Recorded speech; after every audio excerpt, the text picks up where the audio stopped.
এরপর আপনার কাছে জানতে চাচ্ছি যে এই দরবার শরীফে আপনি ঈদে দুইবার আসলেন। আপনি তো রওজা শরীফে জিয়ারতেও গিয়েছেন। তো রওজা শরীফে জিয়ারতে যে কি আপনি দেখেছেন যে এখানে খাজা বাবা ফরিদপুরি কেবলাজান হুজুরের মুরিদেরা রওজা শরীফে সেজদা করতেছে, এমনটা দেখেছেন কি আপনি? শিরিক হয়, বেদাত হয়, তারপরে নারী পুরুষ একসাথে নাচানাচি করে, তারপরে গান গায়। এই যে কথাগুলো ছড়িয়েছে, এটা পুরো ভ্রান্ত মিথ্যা। মানুষের মধ্যে বিভ্রান্তি সৃষ্টি করার জন্য, আশেক রসুলদের মাঝে দ্বন্দ্ব লাগানোর জন্য, ডিভাইড করার জন্য। তা আমি দর্শকদের উদ্দেশ্যে, আমার সুন্নি ভাইদের উদ্দেশ্যে বা যারা মুসলমান ভাইয়েরা ভিডিওটা দেখবেন তাদের উদ্দেশ্যে একটা মেসেজ, সেটা হচ্ছে আপনারা মানুষের কথায় কান না দিয়ে আপনারা এসে নিজেরা দেখবেন। আমার মতন এসে যখন আপনারা দেখবেন তখন আপনাদের কিন্তু উপলব্ধি হবে যে আসলে এই নাচানাচি এখানে চলে না। এবং নারী পুরুষ এক জায়গায় দাঁড়ায় যা নাচানাচি করে যে বিষয়টা বেশি ছড়িয়েছে, এটা আসলে এখানে কোনো চিহ্ন আপনারা পাবেন না। নারীদের জন্য আলাদা প্যান্ডেল আছে এবং নারীরা ঢোকার আগে ওখান থেকে আলাদা প্যান্ডেলে তাদেরকে তারা বসার ব্যবস্থা রয়েছে। পুরুষদের এখানে আসার কোনো সুযোগ নেই। এটা হচ্ছে মূল কথা। তাই সর্বশেষ কথা হলো, এখানে কোনো শিরিক বেদাতের কোনো চিহ্ন নাই। এবং নারী পুরুষ যে একসাথে নাচানাচি করে এই বিষয়ে যে একটা বিভ্রান্তি ছড়িয়েছে, এটা পুরো ডাহা মিথ্যা কথা। আল্লাহ এদের থেকে সমস্ত জাকের ভাই এবং সমস্ত সুন্নি ভাইদেরকে আল্লাহ হেফাজত করুক। আসসালামু আলাইকুম ওয়া রাহমাতুল্লাহি ওয়া বারাকাতুহু। দেশ এবং দেশের প্রবাসের যে যেখান থেকে দেখছেন সবাইকে জানাচ্ছি আন্তরিক মোবারকবাদ এবং সালাম। প্রিয় দর্শক, আজকে আপনারা যাকে দেখতে পারতেছেন তিনি ইতিপূর্বে ওয়াহাবি মতদর্শী ছিলেন, ওয়াহাবিবাদ পছন্দ করতেন, সেদিকে থাকতেন। তো এখন যাই হোক, আল্লাহ পাক যে কোনোভাবেই প্রিয় নবীজির সুন্নতি তরিকা আহলে সুন্নাত ওয়াল জামাতের মধ্যে তাকে এনেছেন। তিনি সব কিছু বুঝতে পারছেন, বুঝতে পেরে তিনি এসেছেন। তো আমার প্রিয় ব্যক্তিত্ব, আপনাদের সকলের সুপরিচিত হজরত মাওলানা মুফতি মেসবাউর রহমান রফিকি সাহেব আমাদের সামনে উপস্থিত হয়েছেন। তিনি এই দিয়া বিশ্ব জাকের মঞ্জিলে দুইবার আসলেন। গত ওরস শরীফেও তিনি এসেছিলেন এবং এই বছরেও তিনি এসেছেন। তো আমার আপনার কাছে জানার যেটা হুজুর, সেটা হচ্ছে যে আপনি তো এই বছর দিয়ে আপনি 2 বছর এই দরবার শরীফে আসলেন। তো দরবার শরীফে এসে আপনি কি দেখছেন যে কোথাও নারী পুরুষ একসঙ্গে শুয়ে আছে বা নাচানাচি করতেছে, ঢোল বাজাইতেছে, বেশরিয়া কোনো কাজ কি আপনি দরবার শরীফে এসে দেখছেন কিনা, এই বিষয়ে একটু আপনি আমাদেরকে জানাবেন। আসসালামু আলাইকুম রহমতুল্লাহি বারকাতুহু।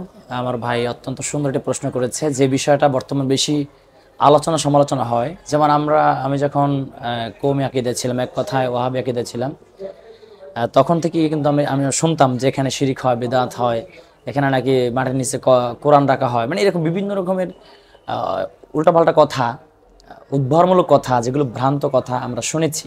তা আমি কিন্তু গত বছর যখন আমি আমার হুজুরকে হাতে বায়াত নিয়ে আমি যখন সুন্নিয়াতে চলে আসলাম, তারপরে আমি আদর্শ দরবারে কিন্তু এসেছি। তারপরে গত বছর রোজ শরীফে এসেছি। এসে আমি অনেকক্ষণই ঘুরেছি, প্রায় 10-15 মিনিটের মতন, 20 মিনিটের মতো হবে। কিন্তু আমার চোখে তেমন কিছু গত বছর পরে নাই। তো এবছর কিন্তু আমি একদম এই প্রায় 12টার দিকে আসছি।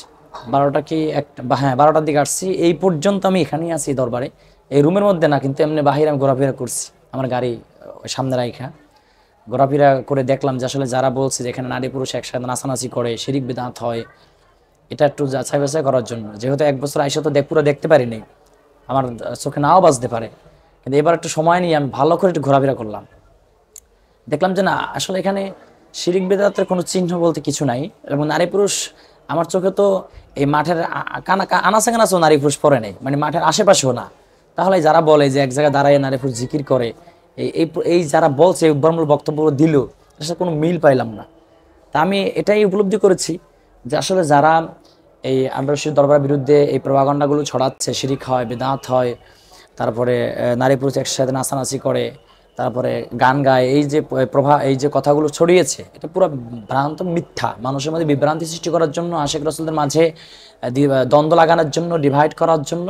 তা আমি দর্শকদের উদ্দেশ্যে, আমার সুন্নি ভাইদের উদ্দেশ্যে বা যারা মুসলমান ভাইয়েরা ভিডিওটা দেখবেন তাদের উদ্দেশ্যে একটা মেসেজ, সেটা হচ্ছে আপনারা মানুষের কথায় কান না দিয়ে আপনারা এসে নিজেরা দেখবেন। আমার মতন এসে যখন আপনারা দেখবেন তখন আপনাদের কিন্তু উপলব্ধি হবে যে আসলে এই নাচানাচি এখানে চলে না। এবং নারী পুরুষ এক জায়গায় দাঁড়ায় যেন নাচানাচি করে যে বিষয়টা বেশি ছড়িয়েছে, এটা আসলে এখানে কোনো চিহ্ন আপনারা পাবেন না। নারীদের জন্য আলাদা প্যান্ডেল আছে এবং নারীরা ঢোকার আগে ওখান থেকে আলাদা প্যান্ডেলে তাদেরকে তারা বসার ব্যবস্থা রয়েছে। পুরুষদের এখানে আসার কোনো সুযোগ নেই। এটা হচ্ছে মূল কথা। তো সর্বশেষ কথা হলো, এখানে কোনো শিরিক বেদাতের কোনো চিহ্ন নাই এবং নারী পুরুষ যে একসাথে নাচানাচি করে এই বিষয়ে যে একটা বিভ্রান্তি ছড়িয়েছে, এটা পুরো ডাহা মিথ্যা কথা। আল্লাহ এদের থেকে সমস্ত জাকের ভাই এবং সমস্ত সুন্নি ভাইদেরকে আল্লাহ হেফাজত করুক। আলহামদুলিল্লাহ, আপনি যে কথাগুলো বললেন, এরপর আপনার কাছে জানতে চাচ্ছি যে এই দরবার শরীফে আপনি ঈদে 2বার আসলেন, আপনি তো রওজা শরীফে জিয়ারতেও গিয়েছেন, তো রওজা শরীফে জিয়ারতে যে কি আপনি দেখেছেন যে এখানে খাজা বাবা ফরিদপুরি কেবলাজান হুজুরের মুরিদেরা রওজা শরীফে সেজদা করতেছে, এমনটা দেখেছেন কি আপনি? না, আমি এবার সহ 2বার জিয়ারত করছি। 2বার জিয়ারত করেছি, গত বছর করেছি, এবছর করেছি। সেখানে কোনো জাকের ভাই, এক কথায় আলেম ওলামা থেকে শুরু করে জাকের ভাই যারাই জিয়ারতে গিয়েছে, কেউ কিন্তু সেজদা দেয়নি। অতএব সেজদা অতীতের একটা সালাম করে চুমা দেয়, এটা স্বাভাবিক, চুমার আমিও দিই, আমরা সব সম্মান করে চুমা দিই। কিন্তু কোনো রকম সেজদা বা শিরিকিয়াত যেটাকে বলে, লা তুশরিক বিল্লাহ ইন্না শিরকাল আযুলমুন আযীম, আল্লাহ শিরিক করতে নিষেধ করেছেন, শিরিক মহাজুলুম। কিন্তু এই শিরিকের সাথে দরবারের কোনো সম্পর্ক নাই। দরবারে কোনো জাকের ভাই আলেম কেউ জড়িত নয় বা নাই, এক কথায়। আল্লাহ রাব্বুল আলামিন এই যারা বিভ্রান্ত ছড়াচ্ছে, আল্লাহ এই সমস্ত ভ্রান্ত থেকে আল্লাহ আমাদেরকে হেফাজত করুক। আমিন।